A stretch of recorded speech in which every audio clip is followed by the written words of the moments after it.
Fechem os olhos, por favor, e vamos imaginar o seguinte. Imaginem 2 terrenos.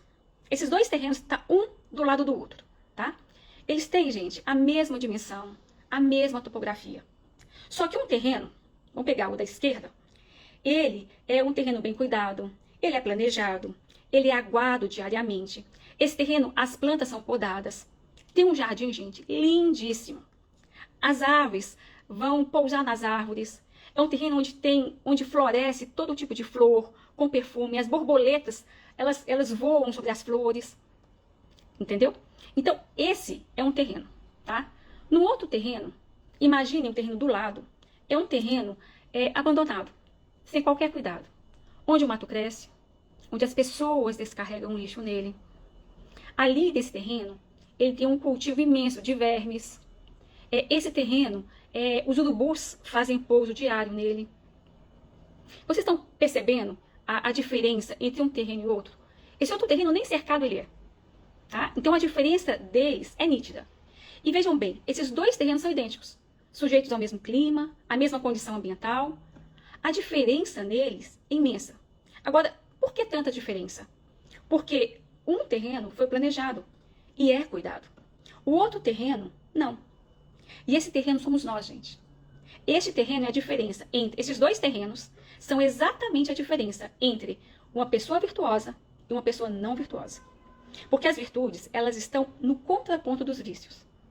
Então, ou você é uma pessoa virtuosa e que você atrai para si luz, né? Você atrai para você naturalmente as coisas boas, porque você reage naturalmente de forma boa, de forma honesta, de forma virtuosa, ou você não é nada disso, ou você deixa a vida levar, né?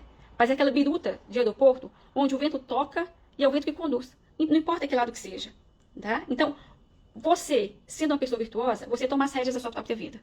Você não sendo uma pessoa virtuosa, a vida decide por você. E quando eu digo a vida, gente, eu digo as pessoas passam a ter a chave da sua vida, eu digo o mundo passa a te levantar ou te derrubar. Então, você fica numa vulnerabilidade, você não vai para frente. O edifício da sua vida ele não é erguido de forma correta. Entende? Então, essa é a diferença entre uma pessoa virtuosa ou não. A Bíblia, né, em Provérbios, ela nos fala que a pessoa virtuosa, ela é mais valiosa do que esmeralda, do que rubi, do que todas as pedras preciosas. E por quê? Sabem por que a Bíblia fala isso? Porque a mulher virtuosa edifica. Ela é luz. Ela dá vida em tudo. Gente, a mulher virtuosa, ela transforma a casa em lar. Ela transforma um homem em varão. Ela é o pilar sobre o qual se ergue o edifício da família dela. Essa é a diferença. Mas afinal, o que são virtudes? Gente, virtude são a base da formação do caráter e do desenvolvimento da nossa personalidade. Tá? Elas são tão importantes, para vocês terem uma ideia, que quando acontece um processo de canonização, né, de algum santo, a primeira coisa que a igreja avalia é a qualidade das virtudes desse possível santo. Vejam a importância das virtudes para a vida humana, né? Então, as virtudes são os maiores bens humanos. É um dos maiores. A virtude é um dos maiores bens humanos que nós temos, tá? Elas são hábitos estáveis. O que são hábitos estáveis? São atitudes firmes, são atitudes habituais. Por exemplo, se alguém chegar perto de mim e me insultar, se eu sou uma pessoa virtuosa, eu não vou responder na mesma medida. Eu não vou responder insulto com insulto. Vocês entendem? Eu vou responder de uma outra forma. A minha resposta vai definir se eu sou uma pessoa virtuosa ou não. Então, as virtudes são atitudes firmes habituais, né? Ou seja, são perfeições da inteligência e da vontade. A virtude, gente, é um predicado da alma. Tá? A nossa alma, ela é constituída de vários fatores. Então, por exemplo, um predicado da alma é a inteligência e a vontade.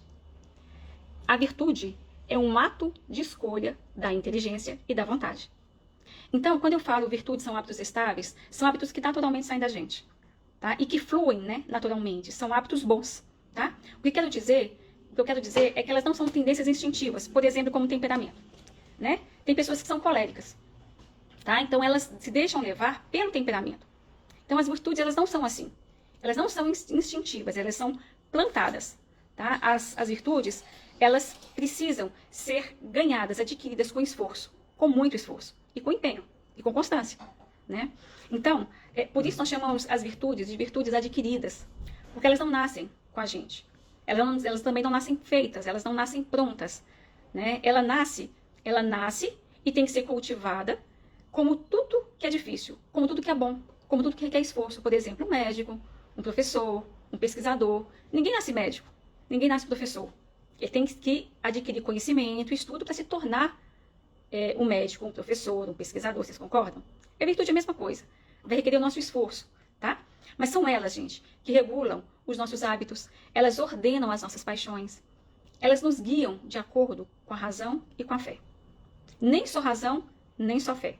As virtudes, elas trazem a força sobrenatural da fé e a força da luz natural da razão.